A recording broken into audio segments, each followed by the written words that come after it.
நாளை ஜல்லிக்கட்டு போட்டி நடைபெறவுள்ள அவனியாபுரத்தில் அமைச்சர் மூர்த்தி ஆய்வினை மேற்கொண்டு வருகிறார்.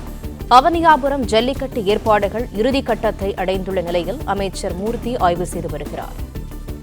கூடுதல் தகவல்களை எமது செய்தியாளர் பாண்டியராஜன் வழங்க கேட்கலாம். பாண்டியராஜன், வணக்கம்.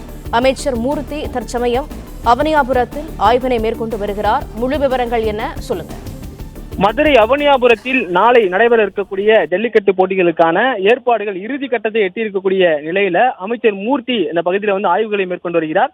மாவட்ட ஆட்சியர் சங்கீதா மற்றும் சென்னை மாநகராட்சியினுடைய ஆணையாளர் தினேஷ்குமார் உள்ளிட்டோரும் இந்த பகுதியில் ஆய்வுகளை மேற்கொண்டிருக்கிறார்கள். இங்கு செய்யப்பட்டிருக்கக்கூடிய ஏற்பாடுகள் என்னென்ன என்பது குறித்து விவரிக்கப்பட்டு வருகிறது. குறிப்பாக கடந்த ஆண்டு அவனியாபுரம் ஜல்லிக்கட்டின் பொழுது புறவாடியில் உள்ளே செலுத்தக்கூடிய மாடுகளுடைய எண்ணிக்கை அதிகமாக இருந்ததன் காரணமாக நீண்ட நேரங்களாக மாடுகளை முறையான நேரத்தில் வாடியிலிருந்து வெளியேற்ற முடியவில்லை.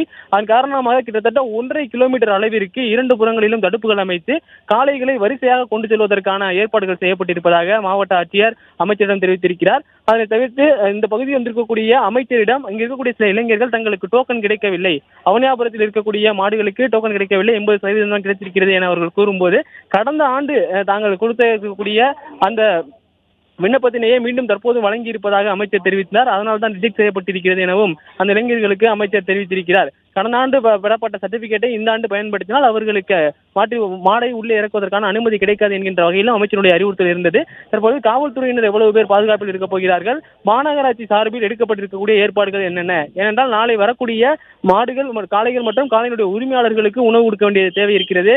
அவர்களுக்கான அத்தியாவசிய தேவை பணிகள் செய்து கொடுக்க வேண்டிய தேவைகளும் இருக்கிறது. குறிப்பாக அவர்களுக்கான டாய்லெட் வசதிகள், ஆங்காங்கே ரெடிமேட் டாய்லெட்டுகள் அமைக்கக்கூடிய பணிகளும் நடைபெற்றிருக்கிறது. சுத்தமான குடிநீர் வழங்குவது, மேலும் காளைகளுக்கு குடிநீர் வழங்குவதற்கான தொட்டிகளை உண்டாக்குவது உள்ளிட்ட இந்த பணிகள் எல்லாம் இன்று காலையிலிருந்து நடைபெற்று வருகிறது. தற்போது இந்த பகுதியில் இருக்கக்கூடிய அந்த பணிகள் இறுதி கட்டத்தை எட்டிருக்கக்கூடிய நிலையில அந்த பகுதியில அமைச்சர் மூர்த்தி தற்போது ஆய்வு மேற்கொண்டு வருகிறார். அமைச்சருடன் மாவட்ட ஆட்சியர் சங்கீதா அவர்கள் இங்கு செய்யப்பட்டிருக்கக்கூடிய ஏற்பாடுகள் குறித்து அவருக்கு விளக்கம் அளித்து வருகிறார்.